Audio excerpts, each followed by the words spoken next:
இதுமாதிரி பைல்ஸ்ல ரத்தப்போக்குங்கிறது சாதாரணமான விஷயம் தானா இல்லை கவலைப்பட்டே ஆகணுமா?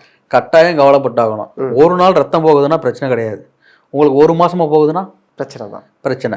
நான் எதுக்கு சொல்கிறேன்னா, இந்த ரத்தப்போக்குலேயே நான் பேஷண்ட் வந்து ஹீமோகுளோபின் ரத்தம் ரெகுலராக போயிட்டே இருக்குது அப்படிங்கிற பட்சத்தில் ஹீமோகுளோபின் வந்து 5, 4 இந்த மாதிரி பேஷண்ட் நிறைய பார்த்துருக்கேன். ஓகே. எந்திரிச்சு நடக்க முடியாமல் வருவாங்க, ஒரு ஆள் பிடிச்சிட்டு தான் வருவாங்க.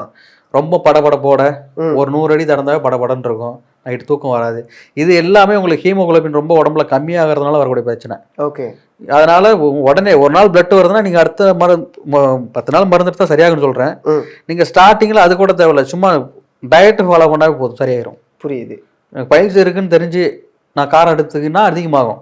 ஓகே. சரி, பைல்ஸ் தான் போல அப்படின்னு நினச்சிக்கிட்டு உணவு பழக்க வழக்கத்தை எது அதிகப்படுத்துமோ தவிர்த்துக்கிட்டிங்கன்னா சரியாயிரும். அதேமாதிரி மலச்சிக்கல் ஏற்படுறது இதுக்கு ஒரு முக்கிய காரணம் தான். கட்டாயம் முக்கிய காரணம். பைல்ஸு மலச்சிக்கல் ஃபர்ஸ்ட்டாக பைல்ஸு ஃபர்ஸ்ட்டானு கேட்டால் பைல்ஸ் தான் பெஸ்ட்டு. புரியுது. பைல்ஸ் வந்துட்டால் உங்களுக்கு மழை கட்டாயிரும். ஓகே. ஓகே. பைல்ஸ் வந்துட்டால் தான் போய் முக்கிட்டு கிடப்பாங்க. சில பேர்த்துக்கு சுத்தமாக மலமே வராது, ஆட்டு புழுக்க மாதிரி வந்துட்டு இருக்கும். எவ்வளோ தண்ணி குடிப்பாங்க, ஃபைபர் ஃபுட்டு நிறையா சாப்பிடுவாங்க, யூடியூப்பை பார்த்து என்னென்னவோ பண்ணுவாங்க, ஆனால் மோஷன் போகாது.